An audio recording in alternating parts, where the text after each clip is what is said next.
வணக்கம் மக்களே. இன்னைக்கு நாம பார்க்க போற topic the great wall of China. இங்க கிரேட் வால் ஆஃப் சைனா உலக அதிசயங்கள்ல ஒன்று. இந்த கிரேட் வால் ஆஃப் சைனா சீனா நாட்டில் பெய்ஜிங் நகரத்துலேருந்து ஒரு 70 கிலோமீட்டருக்கு தொலைவில் தான் இருக்கு. இது Great wall of China 7 wonders of the வேர்ல்டில் ஒன்று.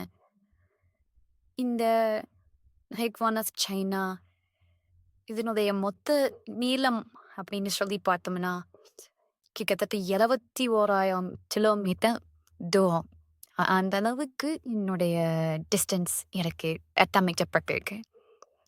ஒரு மனுஷனான உருவாக்கப்பட்ட மிகப்பெரிய ஒரு தடுப்புச் சுவர் அப்படின்னு சொல்லப்போனால் இந்த கிரேட் வால் ஆஃப் சைனா தான். அதில் எந்த ஒரு சந்தேகமுமே இல்லை. இந்த கிரேட் வால் ஆஃப் சைனாவை ஒரு சைனா நாட்டினுடைய ஒரு ஒரு சிம்பிளாக தான் எல்லாருமே பார்க்கப்படுறாங்க. யாரும் எல்லாருமே சைனா அப்படின்னு சொன்னது ஞாபகத்துக்கு வரது அவங்களுடைய கல்ச்சு. அப்புறம் இந்த கிரேட் வால் ஆஃப் சைனா இந்த ஒரு உலக அதிசயத்தில் ஒன்றா பார்க்கப்படுற இந்த சீன பெருஞ்சுவர் தான் சொல்லணும். இந்த சீன பெருஞ்சுவரை ஏன் ஃபஸ்ட்டு கட்டுனாங்க அப்படின்னா, அந்த சீன நாட்டுக்கு பக்கத்தில் இருக்கிற மங்கோலிய நாட்டிலேருந்து ஏகப்பட்ட கொள்ளையதெல்லாம் சீன நாட்டுக்குள்ள புகுந்து அவனுடைய செழிப்பு எல்லாத்தையுமே அளவடிட்டு போகலாம. அதை தடுக்கிறதுக்காக தான் இந்த அப்போ ஆண்ட சீன மன்னர்களெல்லாம் நம்மளுடைய பாதுகாப்புக்காக இந்த சீன நாட்டில் இந்த சீன பெருஞ்சுவர் கட்டமைக்கப்பட்டாங்க. இந்த சீன பெருஞ்சுவர் மிங் டைனசிட்டி அவங்களாலனா அந்த டைனசிட்டியில் ஆட்சி செஞ்ச நிறைய அரசர்கள் மூலயமா நிறைய அந்த காலகட்டங்களில் இந்த சீன பெருஞ்சுவரானது கட்டப்பட்டது. இந்த சீன பெருஞ்சுவரை first the great wall of Ming அப்படின்னு தான் சொல்லி எல்லாருமே சொல்லிட்டு வந்தாங்க. அப்போ இப்போ அந்த 19ஆம் நூற்றாண்டுக்கு பிறகுதான் இவர் சீன பெருஞ்சுவர், அதாவது கிரேட் வால் ஆஃப் சைனா அப்படின்னு சொல்லி அழைக்கப்பட்டார். இதுக்கு முன்னாடி இவர் கிரேட் வால் ஆஃப் குவீன் அப்படின்னு அழைச்சிட்டு வந்துட்டு இருந்தாங்க.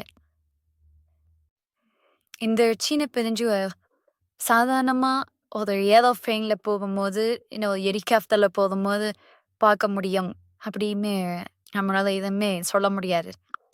இது முழுமையாக எப்படி பார்க்கலாம் அப்படின்னா, ஆராய்ச்சியாளர்கள் என்ன சொல்கிறாங்கன்னா, பூமியோட மேல் இருப்பரப்புக்கு மேலே சேட்டலைட் மூலியமாக தான் இந்த சீன பெருஞ்சுவர் பார்க்க முடியும் அப்படின்னு சொல்லி நிறையா சயின்டிஸ்டுகள் எல்லாருமே தன்னுடைய கருத்தை முன்வைக்கிறாங்க. இந்த சீன பெருஞ்சுவரை ஆண்டுதோறும் பார்க்கறதுக்கு சுமார் 1 கோடி டூரிஸ்ட் மக்கள் வராங்க. ஒவ்வொரு வருஷத்துக்குமே 1 கோடி டூரிஸ்ட் மக்கள் இங்கே பார்க்க வராங்க.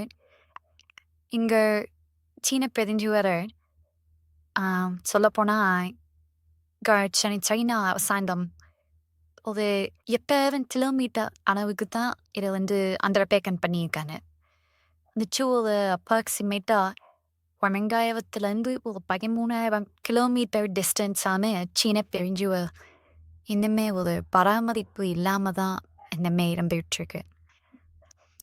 இந்த சீன பெருஞ்சுவரோட ஒவ்வொரு ஒரு 100 அடி டிஸ்டன்ஸுக்குமே ஒரு பாதுகாப்பு கோபுரம் இருக்குது, வாட்ச் டவர்ஸ். இங்கே வாட்ச் டவர்ஸ் இருக்குது இல்லையா?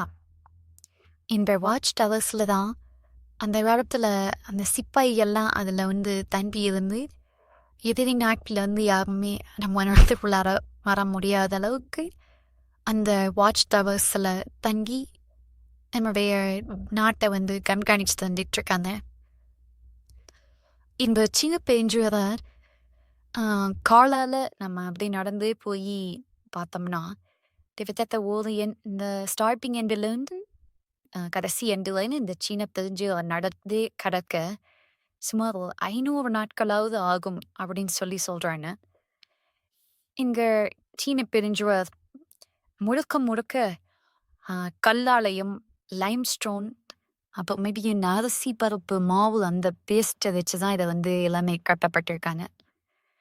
நீங்கள் இந்த சீன பெருஞ்சுவரை பார்த்துருந்தீங்கன்னா கண்டிப்பாக உங்கள் எக்ஸ்பீரியன்ஸை கமெண்ட் செஷனில் கமெண்ட் பண்ணுங்க. நன்றி, வணக்கம்.